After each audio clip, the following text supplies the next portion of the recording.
Okay, so we're diving deep today into humility Humility. in the NBA. Yeah. And you sent over a really interesting mix of stuff for this one. Yeah. We've got a YouTube video all about the nicest players of all time. Okay. We've got a whole ton of TikToks. Mm-hmm. Some are about, who's the most humble. Right. And then a whole bunch more are about people getting humbled in games and stuff. Yeah, I saw that. Yeah. There's a fadeaway world article Mm-hmm. that connects likability to certain traits in players. Okay. And then a couple of really in-depth Reddit threads. Right. One is about, who's the most humble player. Yeah. And the other is about trying to build an all-humble Starting five. Oh, it's fun. So our mission today is to kind of go through all of this and figure out, which NBA players are considered to be humble, Mm-hmm. but more importantly, like, why? Yeah, I think that's the key part. Yep. Because humility, especially when you're talking about like elite athletes, Yeah. these are the best in the world at what they do. Right. It can be a really tricky thing to define. Yeah. Like what one person might see as being humble and down to earth. Right. Someone else might just be like, oh, that's just their personality. Right. Exactly. Or they might even interpret it as something totally different. So I think having all these different viewpoints, from like short video clips on TikTok to these really long discussions on Reddit, Absolutely. that should give us a really good overview of how fans think about all of this. Yeah, I'm excited to dig in. Me too. All right, so let's start with that YouTube video. Okay. 9 nicest NBA players of all time. 9 nicest. Yeah, so unfortunately, the transcript you sent over cuts off before it lists the actual players. Yeah, bummer. But we can still work with this. For sure. Because that word nice right away, you think about positive character traits. And it's not that big of a leap to see how nice and humble could kind of go together. Right. They definitely go hand in hand, yeah. Yeah, like players who are just like good dudes. Yeah. They're probably not going around bragging all the time. Right. Not being arrogant. Yeah. So it's a good place to start. For sure. Like, how do fans think about these guys? Yeah, and just the fact that this video exists, Yeah. like someone made this and people are watching it. Right. It tells you that fans care about this stuff. Totally. It's not just about the highlights and, who wins the championships. Right. It's also about who these guys are as people. For sure. Okay, so speaking of how fans are thinking, let's move on to TikTok. Right. Because you sent over a ton of these little snippets. Yeah. And it is clear that humble is a word that gets thrown around a lot when people are talking about the NBA. Mm-hmm. But what really stood out to me is there's like 2 very different ways that it's used. Oh, okay. Interesting. Yeah. So on the one hand, you have these TikToks that are directly about like, naming the most humble NBA players. Mm-hmm. So there's one that's literally just titled the most humble NBA players. Straight to the point. Yeah. And then another one's like, Shy is the most humble player in the NBA. All right. So very clear statements. Yep. And that's exactly what we're trying to figure out here. Like, who are these guys? Mm-hmm. But then on the other hand, there's all these TikToks about people getting humbled. Okay. And it's always like during a game. In-game situation. Yeah. So you've got like the Celtics got humbled. Okay. T-Mac humbles Tylil Mm-hmm. when Steph humbled Ja Morant. Right. When Giannis humbled Booker and the Suns. Yeah. And it feels like anytime a team gets blown out or a player just like gets totally outplayed, Mm-hmm. the word humbled comes out. Yeah, humbled or exposed kind of. Yeah, sort and of. it makes you wonder, like, is getting beat on the court the same thing as actually being a humble person? That's a really good question, and I think that's a super important distinction. Okay. Because when you see humbled in those game situations on TikTok, it's usually talking about a temporary setback. Okay. Like a moment where a player or team gets shown that they're not invincible. Right, like anyone can lose on any given night. Exactly, and it's really about the outcome of that specific competition. Right. It doesn't necessarily tell us anything about whether those players are actually humble. Yeah, that makes sense. Like a really arrogant player can still have a bad game. Right. And a genuinely humble player, you know that they're going to have losses throughout their career. Right. Everyone loses sometimes. Exactly. So we have to be careful not to mix those two things up. That's a good point. Yeah. So then when we see those other TikToks that are like, more focused on a player's character, like after everything he's been through, he's still humble. Okay. Or they are both, so humble heart emoji. Hashtag the mystery. Hashtag Patrick Beverley. Patrick Beverley. Yeah. Or DeJounte Murray may be the most humble and respectful NBA player out there. Okay. Those seem to be more about the actual trait of humility. Yeah, those are like direct endorsements of a player's character. Yeah. I mean, especially that Patrick Beverley one. That's interesting. Right, because he's known for being kind of a... Yeah, he's a very, like, vocal and intense player. Yeah. So that suggests that there are different ways that humility can show up, and that fans might have different things that they're looking for when they're trying to spot it. Totally. And then with DeJounte Murray, the fact that he's called both humble and respectful. Yeah. Seems like his whole demeanor, really connects with fans in a positive way. Yeah. And then you've got those TikToks that are like the most humble player in NBA history, Tim Duncan. Right. And most humble player of all time, Kawhi Leonard. Right. When you have people saying stuff like that about legends like Tim Duncan and Kawhi Leonard, I mean, those are players with really well-established images. Right. So that definitely carries some weight. Totally. Then there were a couple of TikToks that suggest, like, a change in how a player is perceived. Oh, okay. Like one that said, I miss it when he used to be humble Ja Morant. That's interesting. And that implies that, like, what a player does over time really impacts whether or not people still see them as humble. Right. So humility isn't just this fixed thing. Yeah. It can actually change in the public eye. Yeah. Based on what a player says and does. Right. And then there's that one that's just straight up at NBA. It is why Kevin Durant is the most humble guy ever. Yeah. I mean, that is a very strong opinion. It is. But it shows that there are definitely some people out there who do see him as humble. And it might be based on, certain things he's done or said that we don't always see. Right. Like maybe behind the scenes stuff or things that don't make it into highlight reels. Totally. And it's a good reminder that, like, what we see as fans is just, like, a small piece. Right. It's a very carefully curated version of reality. Right. Okay, so let's move on to that Fadeaway World article. Right. Which is about the top 10 most likable players in the NBA. Okay, most likable. Yeah, so what's interesting here is that they actually connect likability with humility for a bunch of these guys. Gotcha. So they describe Mike Conley as one of the most humble and soft-spoken players in NBA history. Okay. Which is like, that's a pretty direct connection. Yeah, for sure. They say that Damian Lillard comes across as one of the most humble superstars we have ever seen. And even with Luka Doncic and Steven Adams, they highlight their down-to-earth personality as a big reason why people like them. Right. Which, it suggests a link to humility. Totally. They're trying to explain why fans like these guys. Yeah. And humility keeps coming up as a major factor. Yeah. So with Mike Conley, it's just stated outright. And with Damian Lillard, the fact that he's already a superstar makes it even more noteworthy. Yeah. That people see him as humble. It's almost like more surprising. Yeah. Fans seem to really value it when guys who are at the top of the game aren't constantly bragging about it. Right. And then describing Doncic and Adams as down to earth. It paints this picture of guys who, like, haven't let fame go to their heads. They're not putting on airs. Right. They're just being themselves. Right. Zion Williamson's on that list, too. Okay. And they say he's liked for being very natural and letting his game speak for itself. Yeah. Which kind of implies a lack of arrogance or like a need to show off. Right. It's almost like he doesn't feel the need to prove anything. Yeah. He's just confident in his abilities. Yeah. And that comes across as humble. And it seems like when players are just like being themselves and not trying too hard to, create this image, it really connects with fans. Yeah, authenticity seems to be a big part of it. For sure. Okay, so now let's dive into those Reddit threads. Oh, the wild world of Reddit. Yeah, these are really fascinating. Yeah. Because you get like such a mix of opinions and some really great personal anecdotes about who fans consider to be the most humble. Okay. And then also who would make their all-humble superstar starting five. Right. Trying to build that ultimate humble team. Exactly. So Mike Conley's name pops up again here. Okay. So he's making a strong case for himself. Yeah, he really is. It's like we're seeing his name everywhere. Yeah, from YouTube comments to TikToks to this article and now on Reddit. Yeah. It seems like a lot of fans agree on this one. He's definitely building a reputation for humility. For sure.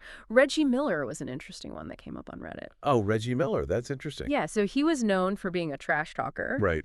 But people were saying he was also self-aware and had a good sense of humor about it. Okay. And that he grew up with a famous athlete sister. Right. Cheryl Miller. Yeah, which people thought might have given him like a different perspective. Yeah, maybe a bit more grounded. Yeah, and it's a good reminder that like humility isn't about being quiet all the time. You can be confident and competitive and still be humble. Totally. It's not about shrinking away or being passive. Right. It's more about having a realistic view of yourself. Yeah. And your place in the world. And in Reggie Miller's case, it sounds like the self-awareness and humor were kind of signs that he didn't take himself too seriously. Right, even while being this like fierce competitor on the court. Yeah. And I imagine growing up with Cheryl Miller, you know, who was incredibly successful in her own right. Right. That probably kept him grounded. Yeah. Like a constant reminder that there's always someone out there who's amazing. Right. And that there's no room for a huge ego. Totally. Tim Duncan was another name that came up constantly on Reddit. Okay. Often with that story from Eaton Thomas. Oh, yeah. I think I saw that one. Yeah. It's the one where Tim Duncan blocks his shot and then offers him advice afterwards. That's awesome. Yeah. Like, what a great example. Yeah. It's like the perfect example of someone who's like at the very top of their game. But still willing to help out a competitor. And not just help them out, but like help them out after just shutting them down. Yeah. I mean, that's amazing. Yeah. And people on Reddit were calling him one of the nicest guys, the best power forward ever. But it is interesting that there was also this like contrasting view of Duncan as being someone who would like psychologically bully players. Oh, wow. Which really shows you how subjective all of this can be. Yeah, that's so true. Yeah. Like the Eaton Thomas story. Yeah. It paints this picture of Duncan as being really generous and focused on like the craft of basketball more than just winning at all costs. Right. But then this other viewpoint reminds us that even someone with like a quiet demeanor can be interpreted in totally different ways. Yeah. So what one person sees as humble, someone else might see as like intimidating. Right. Or even like not genuine. Yeah. It's all about perspective. Totally. There were a ton of other players that people threw out there as the most humble. Derek Fisher, Kemba Walker, John Stockton. Okay. Although people brought up his off-court views as being problematic. Yeah. Malcolm Brogdon, Dirk Nowitzki, Derrick Rose, Victor Oladipo. A lot of different types of players in there. Yeah, Chauncey Billups. Kawhi Leonard. Okay. Nikola Jokic with his desire for a simple life on a ranch. Right. And Giannis Antetokounmpo. Yeah, it's a very diverse group. Yeah, and it shows that there's not like one single definition of humility in the NBA. Exactly. Like we see players who are known for their quiet professionalism. Yeah, like Fisher and Rose. Yeah, and then there's Jokic who just wants like a low-key life. Right. And Nowitzki who is never really about bragging or showing off. So it seems like fans recognize and appreciate different expressions of humility. Yeah, absolutely. The discussion about Russell Westbrook and Stephen Curry was really interesting. Oh, yeah. What was going on there? So some people said they were humble. Okay. But then other people were like, no way. So immediate disagreement. Yeah. Okay. For Curry specifically, people were talking about the difference between humble and selfless. Ah, okay. Because some people thought his team-first approach was more about being selfless than humble. But then others were like, you know, he celebrates too much on the court to be truly humble. Yeah, I can see both sides of that. Yeah. I mean, his willingness to pass and play off ball and prioritize winning. Right. That definitely seems like a humble attitude. Yeah. But then he also gets really hyped after big plays. Yeah. And some people see that as conflicting with humility. Yeah. Which raises a really interesting question. What's that? Can a player be super confident and expressive on the court? Yeah. And still be considered humble? Or does that outward enthusiasm kind of take away from it for some fans? Right. And there were some specific mentions of his night-night celebration and his involvement with NFTs. So it seems like even off-court stuff can play into this. For sure. And then there's Kawhi Leonard. Oh, yeah. The king of quiet. Yeah. People on Reddit were saying he's not really one to celebrate a lot, but he's also kind of a Kawhi first guy. Not necessarily a team first guy. Yeah, not always putting the team above all else. Okay. So some people see him as humble because he's so quiet. Yeah. But then others point to his decisions in free agency and some of his behavior off the court as evidence that maybe he's not so humble after all. Right. So just being quiet doesn't automatically mean you're humble. Right. It's more about your actions and your motivations. Totally. So when we look at that all-humble superstar starting five discussion... Yeah, how did that shake out? It was really interesting. Okay. Tim Duncan was a pretty common pick at power forward. Makes sense. Yeah, he's seen as like the ultimate team-first guy. Right. Just went about his business, dominated quietly. Yeah. Didn't shimmy or anything. Yeah. Just got the job done. Exactly. Stephen Curry's inclusion was debated, like we just talked about. Right. People were back and forth on that one. Makes sense. Kawhi Leonard got some mentions, but with that caveat about him maybe being more Kawhi first. Right. Giannis got a few nods, but didn't always make the cut.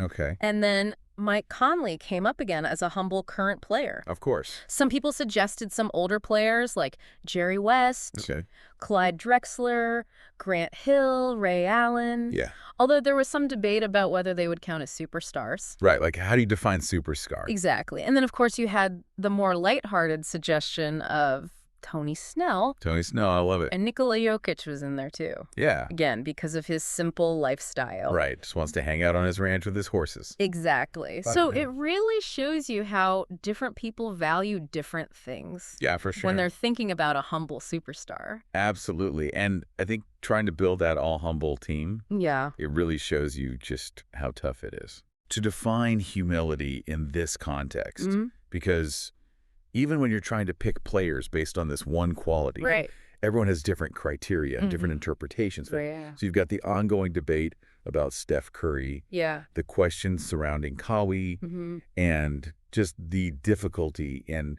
agreeing on a full lineup. It all points to just how complex this idea of humility in the NBA really is. Totally. So to kind of sum it all up, after this deep dive into all these sources, it's clear that humility in the NBA is really in the eye of the beholder. Yeah, for sure. It's not a simple yes or no. Right. Some fans might focus on whether a player celebrates too much. Others might look at how they treat their teammates or how they behave off the court. Or even their, like, general life choices. It's about the whole package. It's not just one thing. Right. And we saw how TikTok gives us these, like, really quick, almost instinctive reactions where people use the word humbled to talk about, like, who won or lost a game. Right. Fadeaway World tries to tie humility to likability. Suggesting that it's a big part of why certain players are so popular. And then Reddit gives you this space where fans can really go deep and debate these ideas and share these specific stories. And we see this whole range of opinions about what makes an NBA player humble. Totally. A few names popped up over and over again. Yeah, like who? Mike Conley and Tim Duncan. Okay. They were definitely the most prominent. Yeah. And even though there's a lot of debate about him, Stephen Curry also comes up a lot when people talk about humility. Yeah, which I think just highlights how differently fans see him and his actions. For sure. And the TikTok stuff was a good reminder that getting humbled during a game is not the same thing not at all as having that personal quality of humility. Right. One's about a specific moment. And the other's is about who you are as a person. Exactly. So to our listener out there, you've just heard all these different ways that NBA fans think about and talk about humility. You've seen the players who are most often linked with this idea, and you've heard the many reasons why. So hopefully you have a better understanding now of this whole concept. And maybe it's even helped you figure out who you personally consider to be a truly humble superstar. Right. So here's a final thought for you to chew on. Okay. Given all these different definitions of humility and all the ways that fans try to spot it, and the fact that these athletes are like constantly in the spotlight. Under a microscope, basically. Is it even possible for a global NBA superstar to be truly humble in everyone's eyes? That's a great question. Or are we as fans always going to be kind of projecting our own values and interpretations onto their actions? Right, because we only see what they choose to show us. And we filter it through our own experiences and biases. So what does real humility actually look like in a world where every move you make is analyzed and scrutinized? Right. That's a tough one. That's something to think about. Until our next deep dive. Definitely. All right, thanks for joining me for this one. It was fun. It was really interesting. I love these deep dives. Yeah, me too.